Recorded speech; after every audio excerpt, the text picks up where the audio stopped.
event of fire evacuation, right? There are two doors over here, right? One over here, one behind. Two important things, right? Two important things. Please, those two things.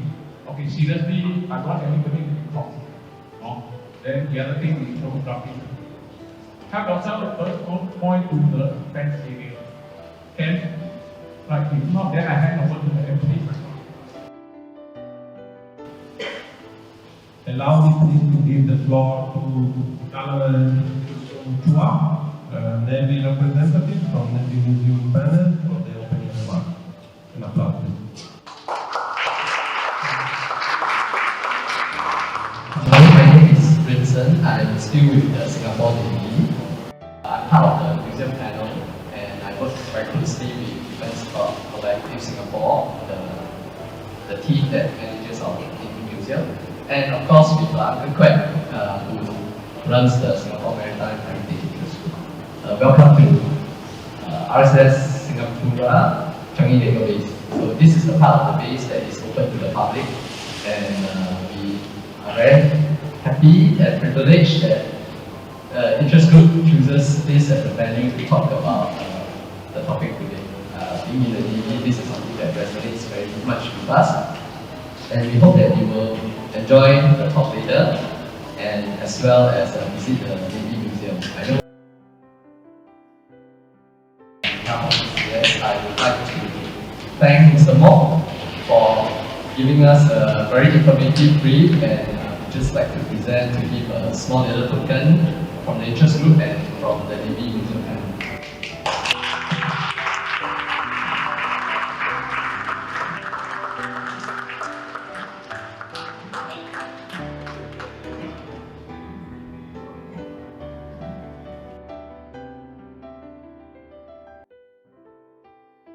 They signed on the 6th because he was actually doing a secret survey of Singapore Harbour at that time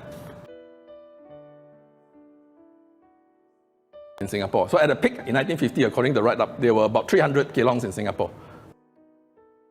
This is a newspaper from 1848, quite late, but it shows that the Malay is called Pulau Pandan, Pandan River, the Pandan, and the English called it Sarin Shore at that time. They were recording some place names. So there's three.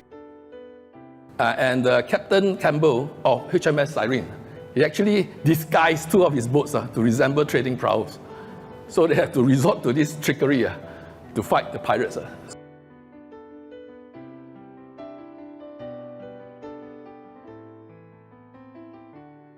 Come to the ship, HCS, Honorable Company Steamer, Diana. So this is actually specifically for the anti-piracy over this Malacca Strait area. The piracy is actually a long-standing problem over this part of the world. And this particular operation is not well, how should I say, known or recorded. If you read the ship's own account, the captain's biography or their memoirs, you will see. So you see this, this one is very sensitive. So that's the significance of this stamp, this chalk on this chart. This is owned by someone from the unit that actually sank these two ships. We have the British Army land area, about 10%. However, nobody talk about the sea.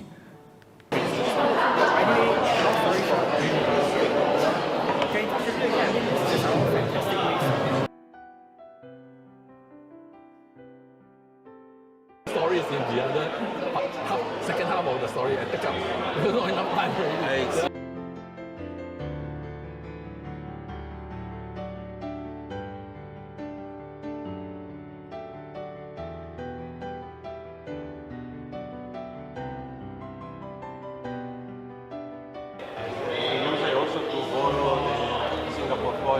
It's very interesting to see how charts in Singapore have been so important in charting the different causes of history in Singapore and how it affects like different decisions made by historians or politicians or in war, and they are very integral in like changing the how the path of history in Singapore.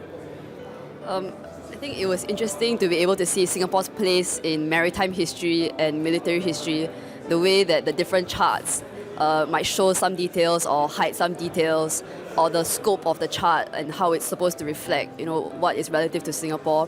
I think that was quite an interesting takeaway from today's event. So it's my first time understanding about charts, but from what I see, right, there's a lot of history behind it. It also shows a lot of stories behind the Singapore waters and also the growing of how technology advances from handwritten charts to computer-generated charts. I think I really overlooked the importance of maps, because last time I just thought that we just use Google Maps can already, but actually there's a lot of history behind of the maps, and I was quite fascinated by how, for example, the Japanese, they make use of or the Germans as well, they make use of the maps for very specific reasons, for war-related stuff. So that's something that I learned about today. Well, it's good to know the history of our chart system. Now that we are only using digital charts, so this is a good fallback to it. Interesting. Yeah. The Mark talked about the different history of Singapore using different maps, and it was very interesting to see how different islands were originally called, and how our country changed with land reclamation, and just over the course of history through the maps, which was quite interesting because I never really got to see so many maps from different eras before.